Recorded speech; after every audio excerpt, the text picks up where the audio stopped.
what's up, everybody? I just wanted to do a video real quick, tell everybody I hope you all have a very happy Easter. He is risen. I'm heading over to the east side. Me and Bobby and Nate and Johnny and Shane and Tiki. Bobby's never been to Cahokia Mounds, so we're gonna go there real quick.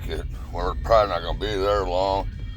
And then Bobby's having a barbecue at his house, but I told him that I'm gonna go ahead and get home to Amy. I got a lot of stuff I gotta do around the house too, so I'm not gonna be going to the barbecue. Leave my wife at home all day alone on Easter.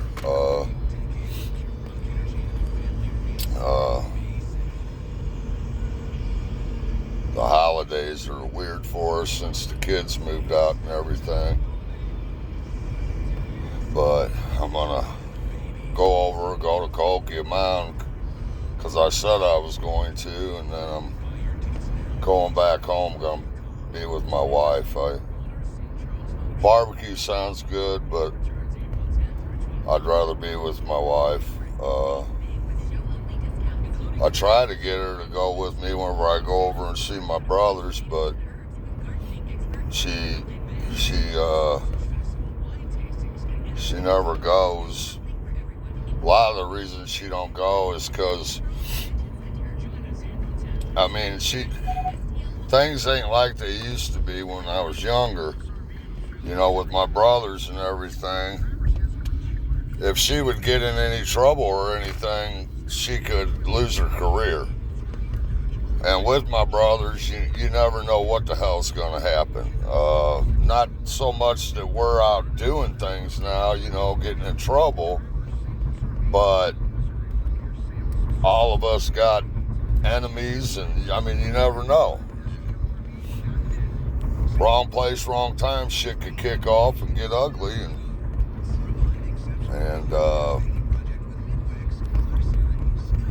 she don't want to be around if anything like that happens, and I don't blame her.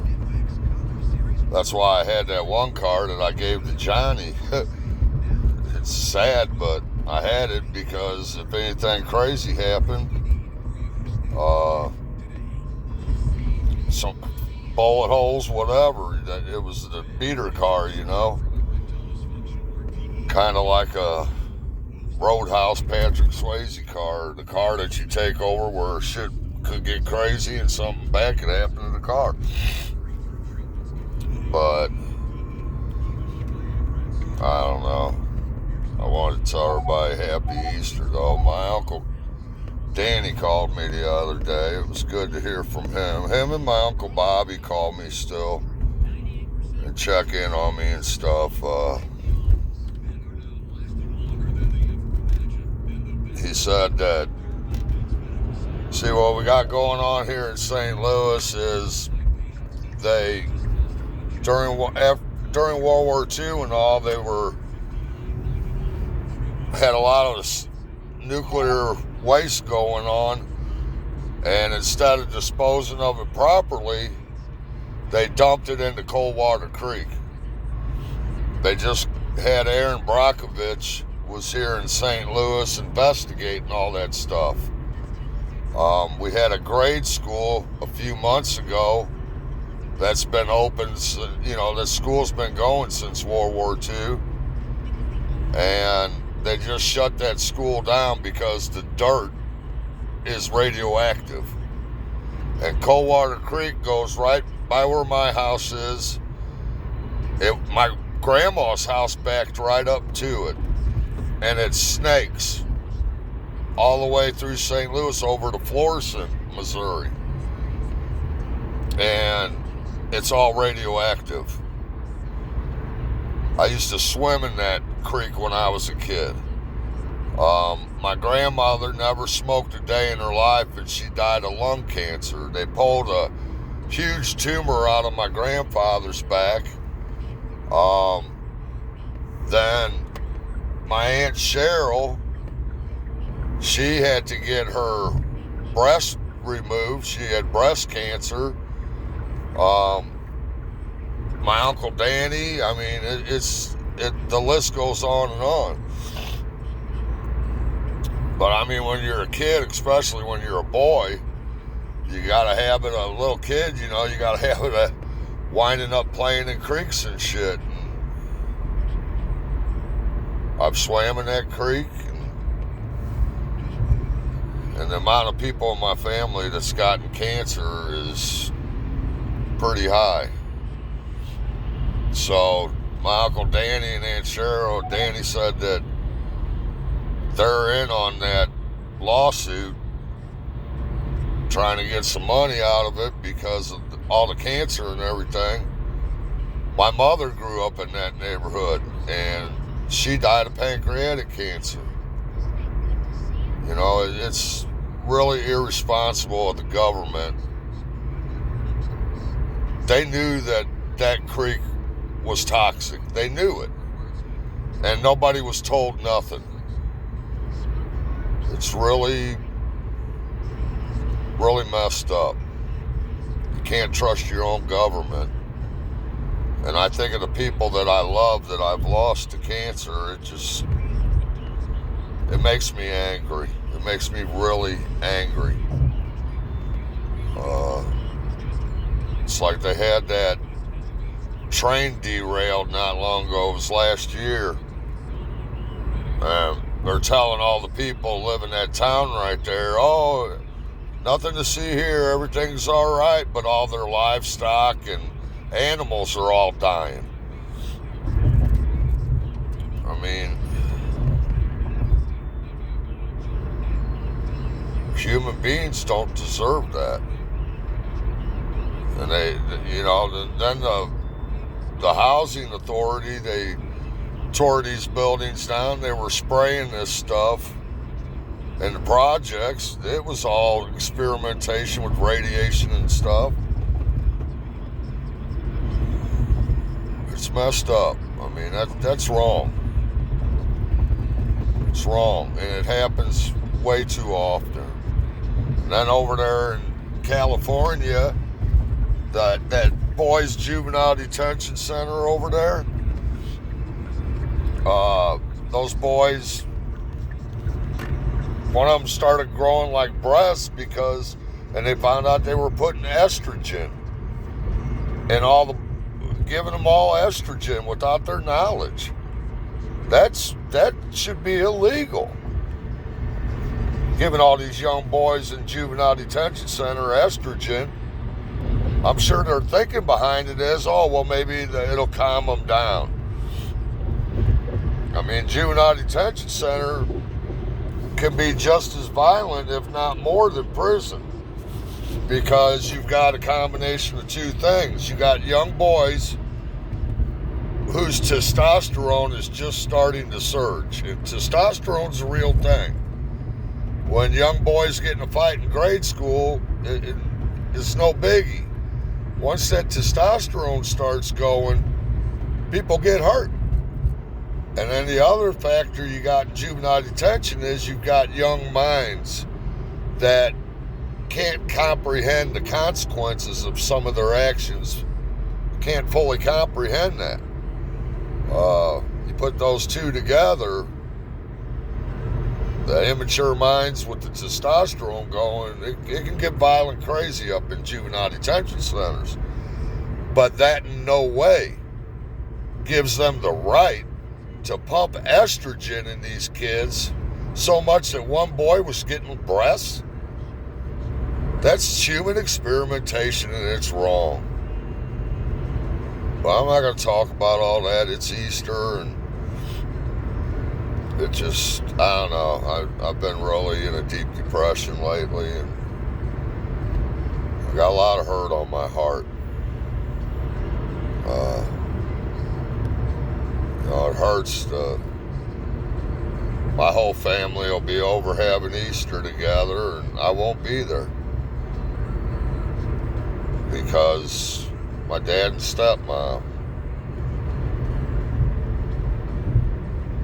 And You know, I'm the victim in this shit, not them.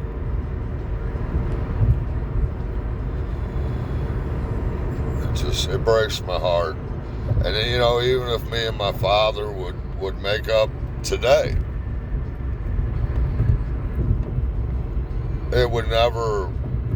I'd never be able to forget that for the past 2-3 years, nobody in my family, not one, except for my Uncle Danny and my Uncle Bobby, have reached out to me in any way, shape, or form. And I would have died or killed for any one of them. And, you know, it really hurts to find out that you don't mean nothing to them. And I've never done nothing to any of them but love them and be good to them. It hurts. It really hurts. I don't know. Got a lot of things hurting my heart right now.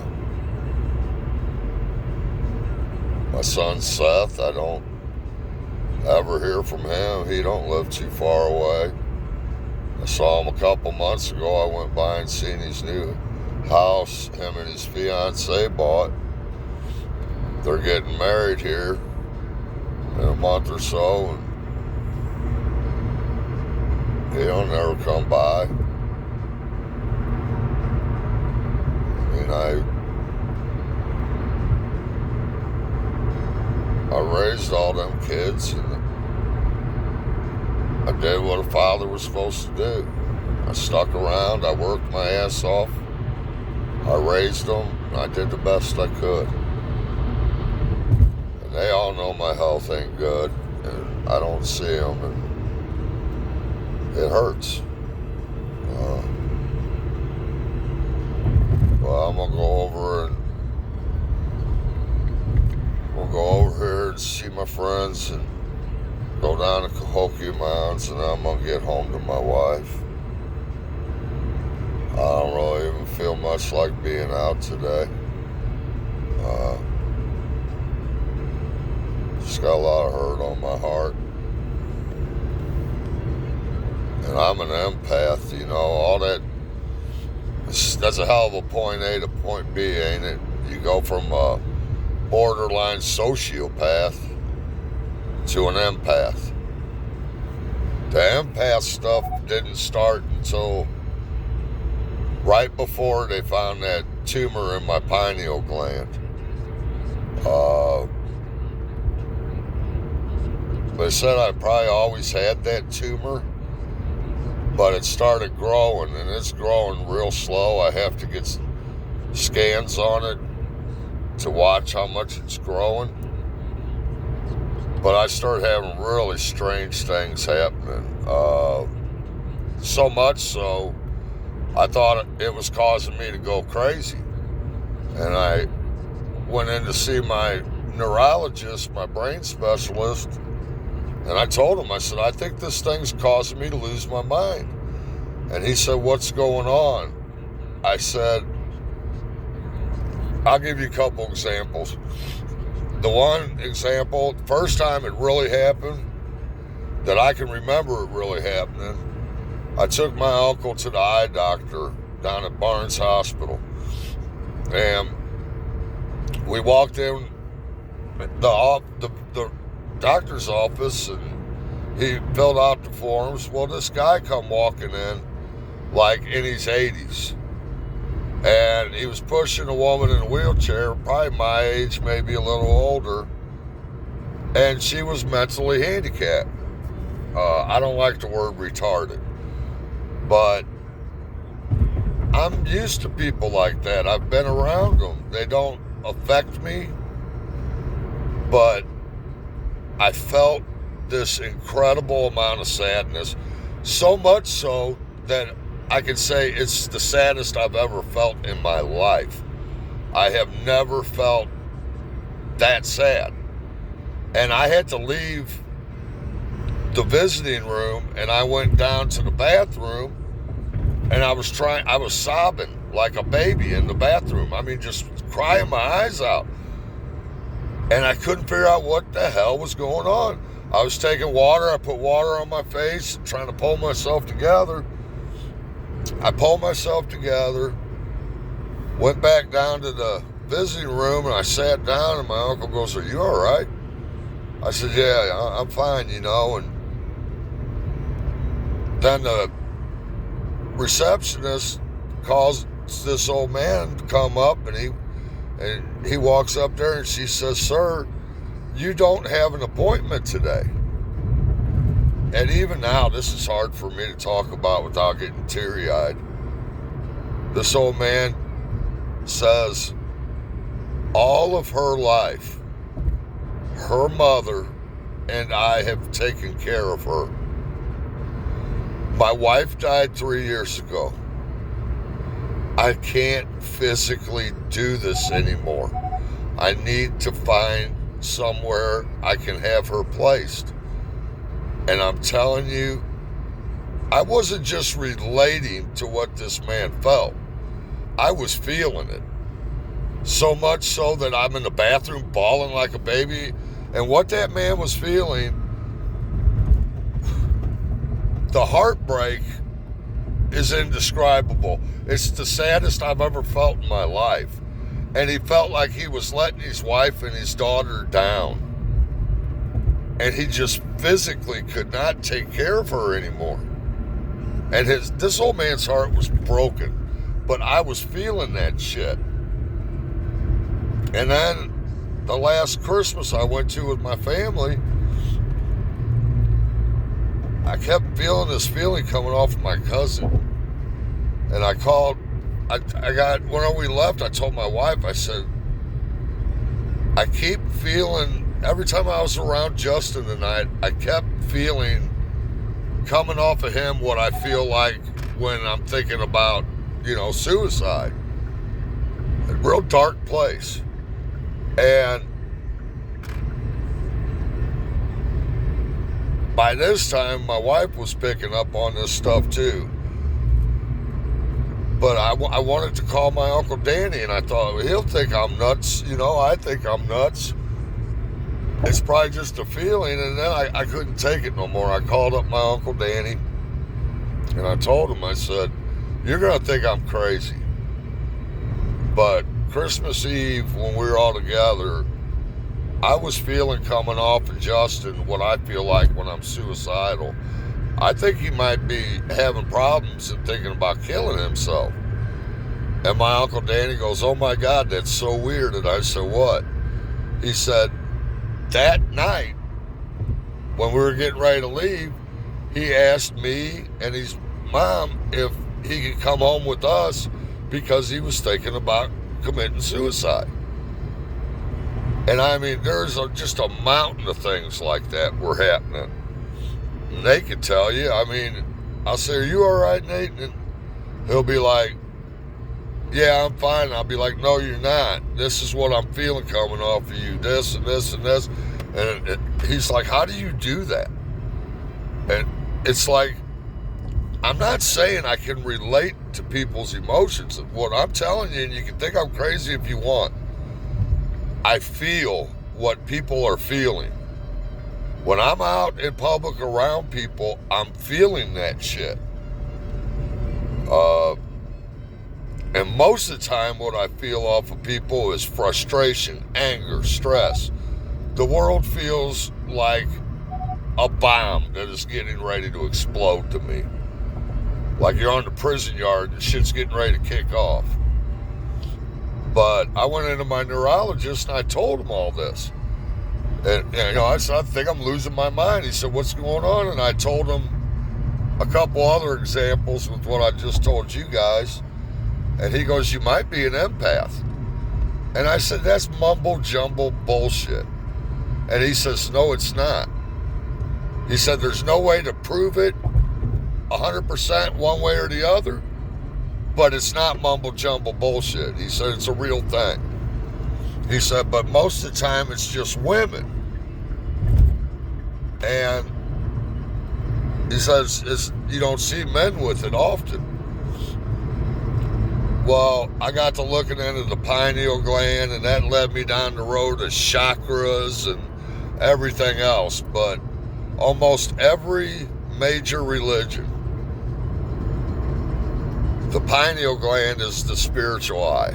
It's your connection to the spiritual, to God and everything else. I think that's why they've been putting the fluoride in the water supplies and the toothpaste. It's poison, but they don't put enough in to kill you, but it calcifies the pineal gland. It cuts off that connection to God. I don't drink water, I drink soda. But, you know, he seems to think I'm an empath. But every time, that's why I don't even feel like being out today. I've been real depressed. And when I'm depressed like this, I'm tired already. And when I'm out around people, feeling what everybody feels, it drains me. That's the only way I can describe it. It's like you're a battery. And feeling everybody's emotions, it just sucks the spiritual energy right out of you like a battery. And I'm really dreading being around even my best friends today. And people would think I'm crazy, whatever, about this empathy shit, but it's very real to me. My daughter didn't believe me. We went out to Arizona. By the time we come back, she believed me. She goes, "Oh my God, Dad, I believe you." Because the shit that happened out there. We was in a big sports bar one night, and we went out and smoked a cigarette. We got done smoking a cigarette. She said, "Let's go in." And I said, "No, something's wrong with them women." And there's women, we couldn't hear them. We couldn't hardly see them. We could see them, but we couldn't hear their conversation or nothing. And some guy had pulled up in a real nice brand new truck and was talking to him. And I just had I felt fear coming off of that one woman. Like, she was really afraid. And I walked up and I said, "Are you ladies okay?" And she said, "No, we're not. And thank you for asking." And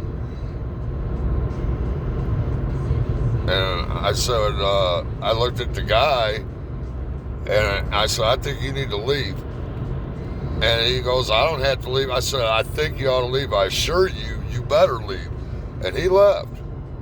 And she said, "Oh my God, he was strange. He come up and was talking to us and asked some weird questions." They were freaked out by him. And I was feeling that. And then there was a guy, I couldn't get him figured out. He come in and we didn't talk to him. And I said, it's weird. He's a grown man, but I was feeling like a child's mind coming off of him. And he was like a child. When we got to talk to him later, he come over, started talking to us when we were playing pool. And my daughter Tiffany goes, "Oh my God, Dad, I believe you." I said, "About what?" She said, "About that empathy stuff." She says, "How you knew that this guy was like a child, I have no idea. I mean, he didn't have nothing like Down syndrome look to him, nothing like that." And then she's freaking out too that I knew them women were scared. It's just, and you know, today I'm gonna be out feeling just everything coming off of everybody, and I'm not mentally and spiritually in a good place for all that today. I just want to be home with my wife and my little shell, and not out here dealing with people's emotions and shit. But yeah, at first I thought, I looked at it like a curse. And then I told Amy, I said, "You know, God's making me feel everything that people are feeling. I hurt other people in my life, so now I got to feel everybody else's hurt." And I was looking at it as a curse. But it's not a curse when it's somebody you love and you feel that they're hurt and you can help them, you know. I've heard people say they can do it over phones, and I can't. The only way I can feel stuff coming off of people, I gotta be in their direct presence. But I'm a human lie detector. If I'm in your presence, I can feel what you're feeling. And it sounds crazy. I thought I was going crazy. But apparently it's a real thing. And I didn't ask for it. But that's a hell of a point A to point B from a borderline sociopath at one time before I found God, where I didn't really have much of a conscience, to an empath, where I feel everybody's pain and their anger and everything, and a Mr. Fix-a-person, you know. But I just want to tell everybody Happy Easter. This is the day that the Lord has made. So let us rejoice and be glad in it. That's a good song. This is the day that the Lord has made. But I'm going to hop off here. I hope y'all have a happy Easter. And don't forget that if you want to catch a unique rabbit, unique up on him, and you're no bunny until some bunny loves you. Happy Easter, everybody.